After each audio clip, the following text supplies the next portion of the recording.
Hey, so a couple of days ago, I released a video making the announcement that I was working on a project to get an indoor ramp park built here in Southwest Missouri. And I just want to take a minute and thank all of you who reached out through social media and through messaging, expressing your support and your excitement for this project. I'm really excited about it, and I'm glad you're excited about it too. Thank you for everyone who shared those posts and liked them on Facebook and Instagram, people who subscribe to our YouTube channel. It's really helpful to see how excited you guys are and that you're excited enough to want to share it with your friends. So keep doing it. As we release more videos and more details about this, it's going to help that more and more people know about the project. So keep sharing all the stuff we put out on social media. Invite your friends to like our Facebook page and our Instagram page, and to subscribe to us on YouTube. The more people we get involved, the better. And this is going to have to be a community type project. So the bigger the community, the better. So and as I've talked to people about this, a bunch of questions have come up. People want more clarity on what I'm thinking. So in this video, I want to address that a little bit. So one of the big questions that came up is, when you say ramp park, what exactly do you mean? And there's all kinds of things that, a ramp park could look like. But I think a better descriptor for what I'm thinking about is a bike park. So I'm thinking about an indoor space that's out of the weather and that provides obstacles and ramps for both BMX freestyle riders and mountain bike riders. And I want it to be accessible to all skill levels. So from the kid who just learned how to ride a bike, I want to have space there where they can come and roll around on some basic obstacles and learn the necessary skills that they will need to move into the bigger park.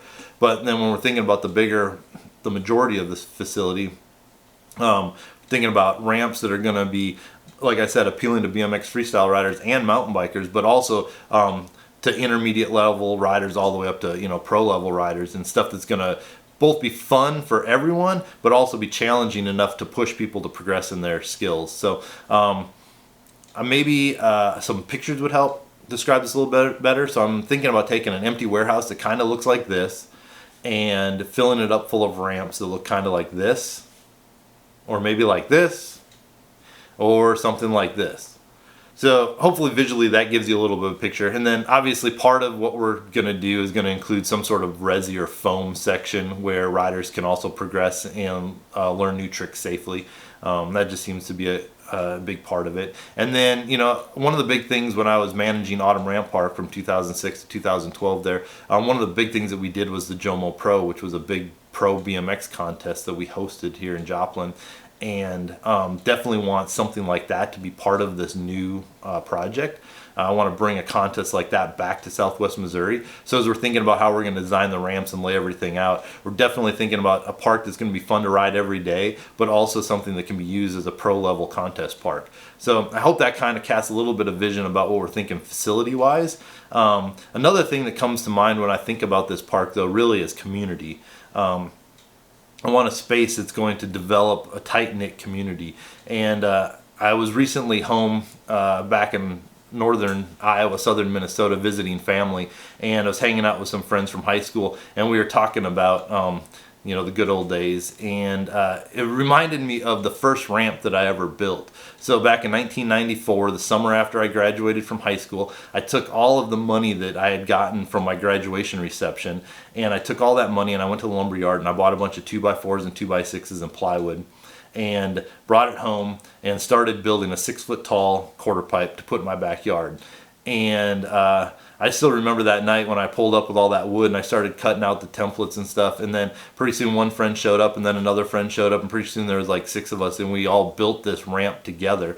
And then that ramp not only kind of developed community as we were building it, but as time went on throughout that summer, it was a gathering place. Like so often, like we'd all just kind of show up at the ramp and hang out, and we didn't even always ride the ramp, but it was just this gathering place where we hung out. And then that ramp slowly, and actually that ramp was really not very good. We didn't know what we were doing, and it was a really bad ramp. But that ramp slowly grew into a half pipe, and then eventually over a few years it turned out into almost a full-on ramp park in the backyard. We had the half pipe, and we had a jump box, and we had some banks, and we had a spine and some hips, and it became not only a gathering place just for my friends who grew up in that small town in southern Minnesota, but it eventually became a gathering place for riders from all over northern Iowa and southern Minnesota, and they would come and gather there, and we would ride together. And Actually, there's some relationships that I have, some friendships that I have that began on the top of that ramp that I would have never met some of those people if I hadn't decided to build a ramp in my backyard. And now 30 years later,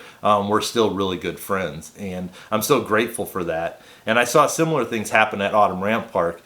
Kids showed up thinking they were going to just come ride their bike, and then they developed lifelong friendships that have still existed beyond, the 10 years that ramp park's been closed. These friendships are still going on, and so that's what I want to provide. I want to create a space where BMX riders, mountain bikers can come and progress and push each other, but also develop deep, lifelong relationships where it goes from just helping each other learn new tricks and picking each other up when they fall down on the ramps to helping each other in life and learning new skills in life and picking each other up when we fall down in life. So that's what I'm thinking about for this park. I hope that gets you excited. It makes me really excited. And so I'm going to be releasing more and more information over the next few days and weeks about how this is all going to come together. But right now, just keep sharing this, keep getting the word out there. My connections are in the BMX world, but I know some of you have connections in the mountain bike world. So get this out to the mountain bike communities of Southwest Missouri and Northwest Arkansas, so we can get those guys excited about the potential of an indoor space to ride in the winter when it's too cold, or in the summer when it's too hot, or any day that's too wet and rainy. I mean, let's face it, the weather around here usually doesn't cooperate with us when we want to ride. So having an indoor space to ride is going to be a game changer for a lot of us. So thank you for all of your support. Please keep supporting us. Go like our Facebook page and our Instagram, and subscribe to our YouTube channel. And I'm going to keep putting more content out there. So looking forward to seeing you all soon.